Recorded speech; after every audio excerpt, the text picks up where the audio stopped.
Am I the a-hole for ignoring my dad and the new family he's made, including his other children? 18F now, haven't spoken to my dad in years, and honestly, I don't feel the slightest urge to change that.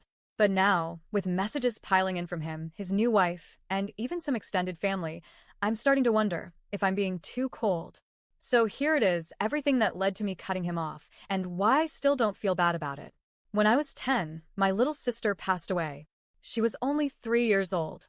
Her death broke our family completely. She was born a bit premature, not super early, but early enough for there to be health concerns. She had heart and digestive complications that the doctors warned us might be serious. Still, we held out hope. My parents had fought hard for her. She was their miracle baby after years of infertility, and finally going through IVF.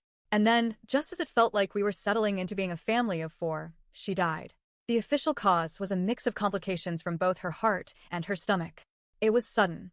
It was painful. And it shattered my mom. But what I didn't expect was how my dad would change. Or maybe who he truly was came to the surface. After my sister died, my father emotionally imploded and turned his pain outward. He became someone I didn't even recognize. He lashed out constantly, especially at my mom. He started blaming her for everything. Not in a vague or passive way either. He explicitly said things like, "If you hadn't insisted on going to that specialist, or you didn't do enough." He would accuse her of failing our family. He did it in front of me, too. I witnessed every cruel insult, every meltdown, every time he reduced her to tears. It wasn't like he was grieving quietly or privately. No, he weaponized his grief. He took it out on the person who was already devastated. And while I was hurting too, he didn't seem to care. His hatred for my mom was louder than any concern for how I was doing. That part really stuck with me. I needed a parent. I needed safety. Instead, I got rage. It took a toll on my relationship with him, one that could never be repaired. I started hating him, not just for how he treated my mom, but for how he abandoned being a father in every way that counted. I remember lying in bed at night thinking if he disappeared, if he just vanished one day, I wouldn't even care. That's a horrible thought for a kid, right? But it wasn't random. He earned it. Eventually, my mom filed for divorce. It wasn't peaceful. My dad dragged it out, constantly insulting her and manipulating legal proceedings. Even after the divorce was finalized, the tension didn't end. My mom had primary custody, but I still had to visit my dad. Every other weekend. Phone calls midweek. Holidays split. I dreaded it all. When I was 13, I finally told him straight up, "I hate you. I never want to see you again." That was the most freeing moment of my life. My mom supported me completely. We talked to a lawyer, and I fought to get out of visitation. It wasn't easy.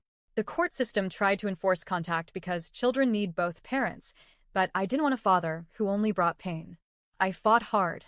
It wasn't until I was 15 that the court finally allowed me to stop contact entirely. I haven't spoken to him since.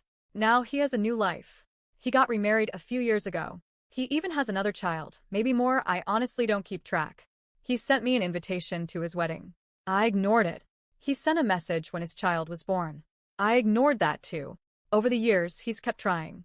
Sometimes directly, sometimes through mutual relatives, mainly 2 extended family members I still talk to. He's tried to guilt me into reconnecting. He tried to use nostalgia. He even tried acting like none of the past mattered anymore. As if time alone had wiped it all away.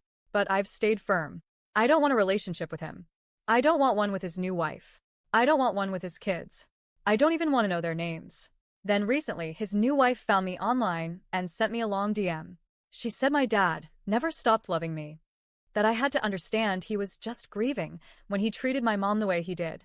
She said I needed to stop punishing him for something that wasn't entirely his fault.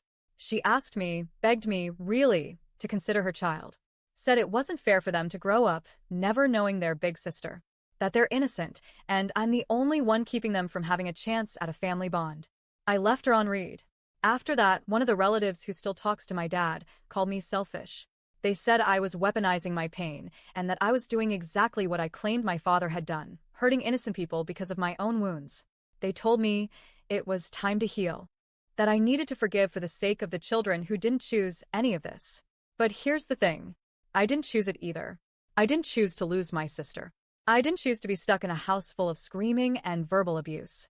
I didn't choose to grow up watching my mom be broken down day after day.